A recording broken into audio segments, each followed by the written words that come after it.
Перерезана ленточка, смотровая площадка открыта. Еще одна вершина, покоренная в Новом Афоне.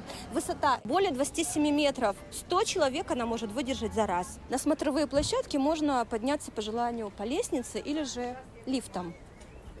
Смотровая башня Гранд Тауэр – реализованная идея предпринимателя Саида Званбая. На планирование и подготовительные работы ушло около 5 месяцев, а само возведение заняло более года. Гранд Тауэр – это не просто очередной реализованный план, а нечто большее, признается Саид Званбая.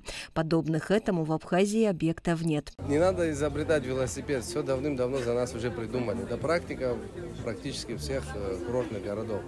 Афону хватает всего на самом деле. Здесь нерукотворная красота, а мы просто как-то вот пытаемся дополнить, привлечь туриста и разнообразить экскурсионные маршруты. Дизайн башни замысловатый, а проект, как и сама конструкция, достаточно сложный. Кстати, автором проекта является архитектор Сократ Вуба.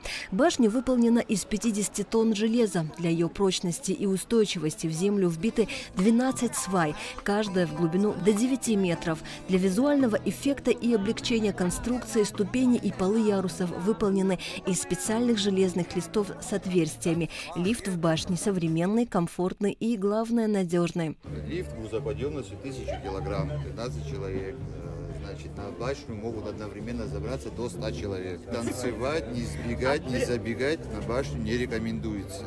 На башне мы не заметили никаких предупредительных знаков и инструкций по технике безопасности. Саид Званбай рассказал, что работу в этом направлении запланировали на следующий день после официального открытия. А на сегодня посетителей предупредили, что танцевать, прыгать и бегать на башне небезопасно. Подъем изрядно щекочет нервы. Покорение высоты явно не для акрофобов. В башне полы с отверстиями, а балкончики со стеклянными полами. Первые посетители и участники торжественного открытия башни проводили время на самом верхнем ярусе. К шампанскому ягоды и фрукты, а к великолепному виду с высоты живая музыка. Все это органично вписывалось в прохладную июньскую атмосферу Нового Афона.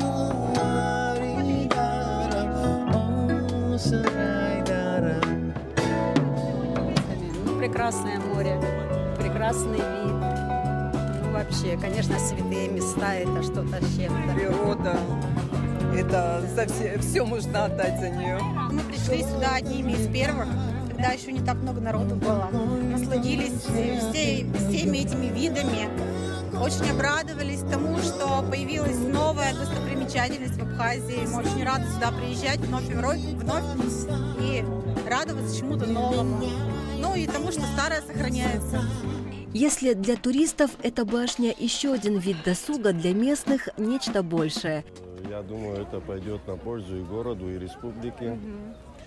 Приятно видеть столько людей. И нашим гостям, я думаю, это точно понравится.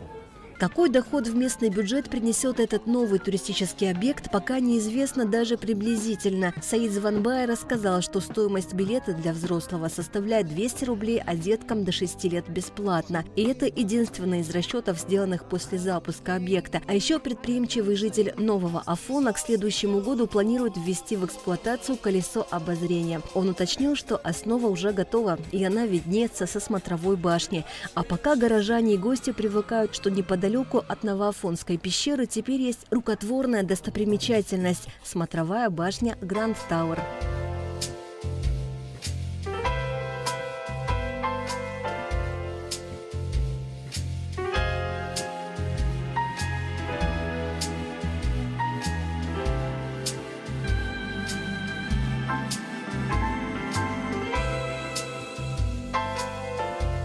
С этой высоты открывается чудесный вид на афонские пейзажи. Безусловно, эта смотровая площадка станет еще одной визитной карточкой этого сказочного города.